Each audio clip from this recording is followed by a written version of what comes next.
Breaking news mga kababayan, De Lima nagwawala sa galit na imbierna kay Inday Sara sa pagdulog sa Korte Suprema para ipatigil ang impeachment nito. Ayan yung picture. De Lima na imbierna sa pagdulog ni VP Sara sa Korte Suprema. Akala siguro nila yung Korte Suprema ay Sara's Court na pwede nilang laging takbuhan para pagtakpan ang kaduwagan at pagtaka sa pananagutan. Nako mga kababayan, De Lima nagwawala talaga. Galit na galit kay Sara. O ito po, basahin natin po dito sa balita ngayon. Ito tignan nyo po basahin natin. Galit na talaga si Saba. Ito po. De Lima na imbierna sa pagdulog ni VP Sara sa Korte Suprema. Hindi nagustuhan ni ML Party List, Rep. De Lima ang naging akbang ng kampo ni Vice President Sara Duterte na dumulog sa Korte Suprema sa gitna ng pagpapatuloy ng impeachment proceeding sa Kamara. Kinumpirma ni Michael Puwa na naghain sila ng petisyon for certiorari and prohibition na layong questionin ng umano'y pagsunod sa tamang proseso ng House Committee on Justice. Ayon kay Puwa, to be clear, this is not about avoiding the process. This is about ensuring that the process itself complies with the Constitution. Ayan. Mga kababayan ko, galit na galit. O, ito po yung video. Panoorin nyo po si De Lima at Terry Ridon, galit na. Ito po yung video. Panoorin po natin, mga kababayan ko. Galit na galit sila. Ito po ang bending the law, galit na galit. Ang mga kawatan. Ridon, inakusahan si VP Sara na nanlilin lang umano sa Korte Suprema at publiko kasunod sa inihaing impeachment petition. Naku po, ano kaya sabi dito sa Bombo Radio? Ito po. Terry Ridon nagwawala sa galit. Si Representative Terry Ridon, inakusahan si Vice President Sara Duterte. Nanlilin lang umano sa Korte Suprema at publiko kasunod sa inihaing impeachment petition. Kaugnay niyan, kumuha tayo ng karagdagan pang detalye sa pag-uulat ni Bombo Annalise Soberano. Inakusahan ni House Committee on Public Accounts at Bicol Saro Party List Representative Terry Ridon si Vice President Sara Duterte ng panlilin lang sa Supreme Court at sa publiko kaugnay ng inihain nitong petisyon na ipatigil ang impeachment proceedings ng Kamara laban sa kanya. Sa isang pahayag, sinabi ni Ridon nakabatay umano ang petisyon sa maling paglalahad ng mga katotohanan at baluktot na interpretasyon ng konstitusyon at umiiral na jurisprudence. Iginiit ng kongresista na maayos na isinagawa sa plenaryo ng Kamara ang referral ng 4 na impeachment complaint noong February 23, 2026 at hindi lamang nito aksyon ng liderato o ng komite. Pinabulaanan din ni Ridon ang pahayag na kailangan ng deliberasyon bago ang referral, anyay walang ganitong rekisito sa konstitusyon, House Rules o umiiral na desisyon ng Korte. Ayan mga kababayan ko, galit na galit. Ang kampo ni De Lima, Terry Ridon, nagwawala na sila. Kasi naman, kayong mga kawatan kayo, wala kayo sa ayos. Wala rin kayong tinatawag na ebidensya. Puro haka-haka ang ginagawa nyo. Puro pamumulitika. Pero yung tinatawag na mali-malita na pinasabog ng 18 Marines, ayaw nyong imbestigahan. Parang Ping Lacson lang na todo takip sa mga malitagang. Naku po mga kababayan ko. Yari, ano sinasabi ng komento dito? Duwag. Duwag ka Ridon. Naku po, duwag si Ridon. Akala mo, galing-galingan ka, nasibak ka lang ni PRRD dahil sa pagkakurap mo. Hala ka, yari. Kawawang Terry Ridon at De Lima. Kawawang kawawa dito. Yan tuloy pa natin.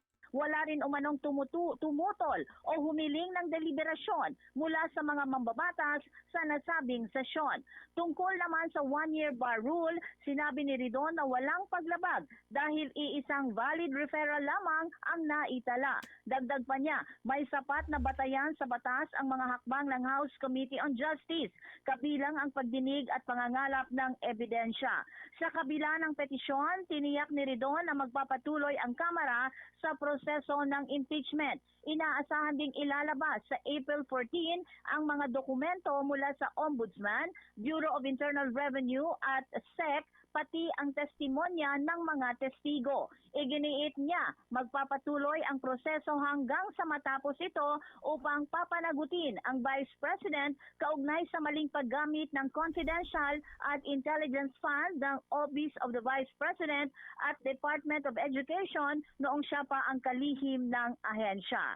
Ayan mga kababayan ko, ayon kay Terry Ridon, ginagamit daw ni Sara Duterte at ginagawang takbuhan itong Korte Suprema. Ayun o, Ridon, inakusahan si BP Sara naman nandaraya, nanlilinlang.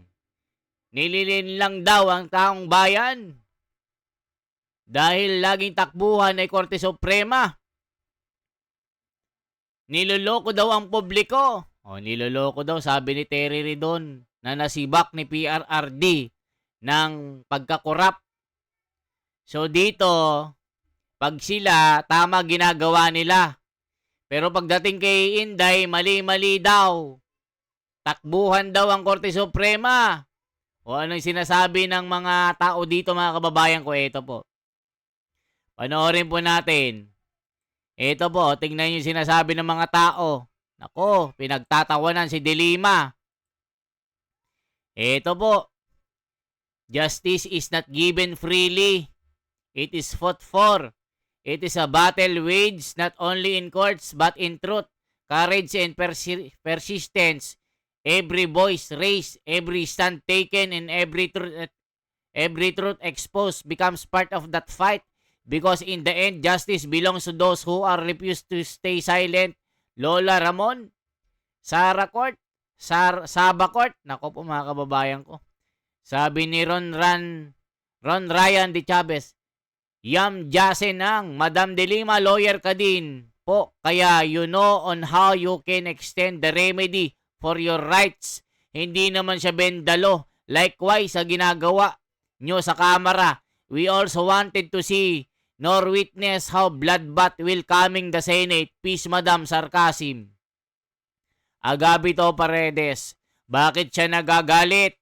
Kung tama ginagawa nila ayon sa Constitution, ang Korte Suprema lang ang tagapagtama ng batas. Kung lumalagpas ka na at nagpapatulong ang kabilang panig sa tingin nila ay mali, itatama yan ng Supreme Court. Gawin nyo yung dapat at gagawin ng kabila ang dapat. Kaya lagi kayong talo kasi nahihirapan kayong magkaso sa walang kaso. Ayan, nabuljak si De Lima dito ng mga taong bayan. At si Terry Ridon, nagngangangawa na wala namang direksyon. Nako po, kawawa naman ang mga ito. Laging bending the law. Tuloy pa natin. Samantala, inaasahang matatapos sa katapusan ng Mayo ang impeachment proceedings laban sa pangalawang Pangulo. Ayon kay San Juan Representative Isabel Maria Zamora, ang Vice Chair ng Justice Panel, may itinakdang 60 session days mula nang mai-refer ang reklamo sa komite. Dahil dito, tinatayang aabot hanggang katapusan ng Mayo ang mga pagdinig. Sa kabila ng usapin ng probable cause at mga tanong sa pagiging patas ng proseso, sinabi ni Zamora na sinusubukan ng komite na tiyakin na walang kinikilingan ang kanilang pagtalakay sa gitna ng matinding atensyon ng publiko. Ipinaliwanag din ng mambabatas na kumpiyansa ang ilang miyembro ng committee ay batay sa kanilang pagsusuri sa reklamo. Kita nyo, batay daw sa pagsusuri ng kanilang reklamo pero walang matibay na ebidensya. Yung mga witness na nagdidiin kay Sara Duterte, bawal daw tanungin ng mga abogado, mga honto, tonta, bobo. Saan ka nakakita, witness? Bawal tanungin, mga tanga, bobo, animal. Yan ang sabi ng mga komento. Mga kababayan ko, ginagawa niyong bobo mga Pilipino, mga kawatan, maleta, gang. Ninakaw nyo ng pera ng taong bayan, gusto nyo pang gumawa ng kaso kay Sara. Kasi takot na takot kayong maging presidente. O gaya ngayon mga kababayan, nawawala yung Pangulo. Hindi alam kung nasaan. Kaya maraming haka-haka na si Meme M. May nangyaring masama. Nakita sa video kasama si Enrile. Ayan, ginawang file video ng isang mainstream media, pinagtawanan. Ginamit lang daw yung video para i-illustrate yung ginagawa ni BBM. Sabi nyo, may outtaking ng mga vice mayor. Anong nangyari? Lumang video. Ginagawa nyo naman tanga mga tao. Hindi na panahon ng kopong-kopong. Panahon na ng tagtaas ng krudo. 170 na. Sa tingin nyo, maloloko nyo pang taong bayan sa inyong ginagawang pangdarambong, panloloko? Ganyan ang tamang panloloko. Niloloko nyo ang taong bayan. Yan ang sabi ni Rowena Guanzon, nasaan ang Pangulo? Kaya yan, binabakbakan kayo ng taong bayan. Mga kalakip na dokumento at iba pang isyong tinalakay. Anya, nakita nilang sapat sa forma at substance ang reklamo at may indikasyon ng probable cause. Gayunman, nilinaw ni Zamora na hindi pa tapos ang proseso at kailangan pa itong dumaan sa formal na mga pagdinig upang ganap na matukoy kung may probable cause bago makapagbigay ng rekomendasyon. O ayan mga kababayan, sabi na Liliwistro, sila De Lima, sila Zamora, Terry Ridon, sila Benny Abante na Maletagang, may probable cause daw.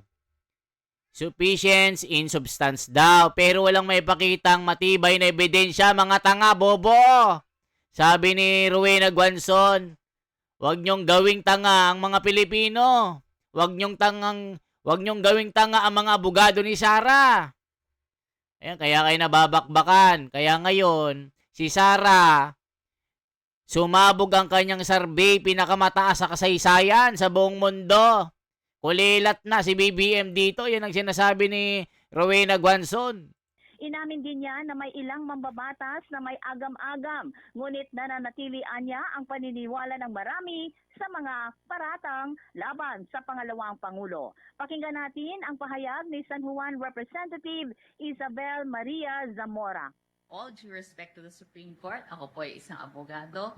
Ayun po ang paniwala ng karamihan. Pero naniniwala pa rin ako at hinihintay ko pa rin po ang desisyon ng Korte Suprema na sang-ayon sa konstitusyon. Abogado pa lang itong si Rep. Isabel Maria Zamora. Pero nung in-interview ni Karen Davila, uutal-utal.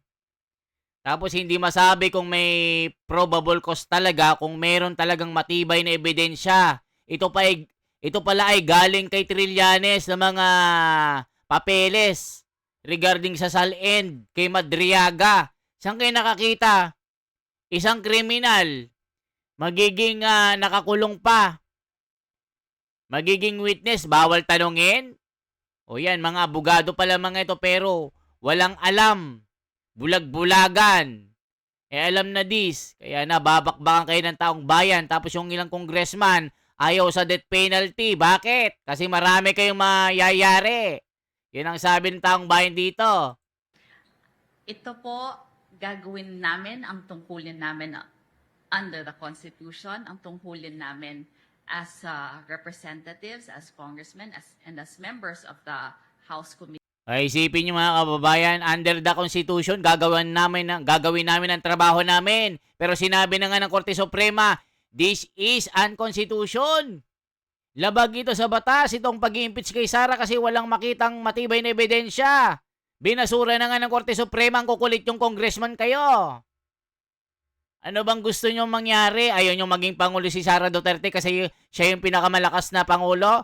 Sa darating na 2028, napakalakas ang kanyang survey. Kulilat yung mga amon nyo. Si Lenny, nasa kubeta na. Si Rapi Tulfo, nasa kangkungan na. Napakatahimik. Pero pag-away ng mag-asawa, ang galing-galing. Pero sa Sa flood control, wala. Si Erwin Tulfo, galing-galing, pero sabit pala sa korupsyon. Yung mga Tulfo, wala na, tahimik na, pero pagka mag-away, mag-jowa, ang gagaling. Binablog nila, kumikita sila, pero sa tunay na issue ng bayan, wala.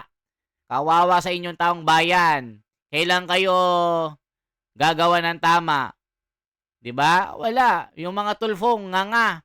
Gusto lang kabig ng kabig, pero sa totoong problema, wala. 'Di ba? Dati, nung panahon nila, nung nasa public service sila, sa radyo, ang gagaling nila. Away magjowa, away ng mga bading, bakla, away ng mga chismosa sa kalye, mga siga sa kalye, pinapangunahan ni Ben Tulfo, ayan, ang gagaling nila. Pero pagdating sa tunay na issue ng bayan, wala kayong ginagawa. Dati, puro kayo Duterte, nung si Tatay Digong, ang presidente. Nakikinig pa ako sa inyo dati, ang galing-galing nyo, ngayon wala na. Talagang, ano din kayo. Kung nasan yung pera, doon din kayo. Ngayon, wala nang pakinabang si Tatay Digong yun. Binalahura nyo na. Committee on Justice, and I believe that the Supreme Court will act judiciously and properly dahil sasabihin naman ho nila, di ba, na sumusunod lang kami sa kanilang mga directives in their decision and in fact in the resolution dated January 2026. I don't think that there will be a constitutional crisis on it. Ang pahayag ni San Juan Representative Isabel Maria Zamora. Bombo Anali Montaño Soberano nag-uulat. And this is Bombo Radio Philippines, the #1 and most trusted source of news and information. Basta Radio. Ayan, mga kababayan ko. Ano masasabi nyo dito? De Lima, galit na galit kay Sara Duterte. Terry Ridon, nagwawala na.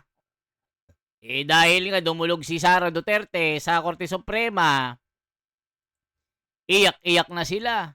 Tapos tuturuan nyo pa ang Korte Suprema. Kaya umiiyak kayo. Laila De Lima, nag-iiyak. Akala siguro nila yung Korte Suprema ay Sara's Court na pwede nila laging takbuhan para pagtakpan ng kaduwagan at pagtakas sa pananagutan. Oh, wow. Wow. Mga kababayan na, ang galing kayo. Nagmamalinis ano? Nagmamalinis kayo? For transparency, for a better democracy, this is the Wonders Philippines. Isang like, isang share po, at isang subscribe. Salamat po, mga kababayan. Mabuhay.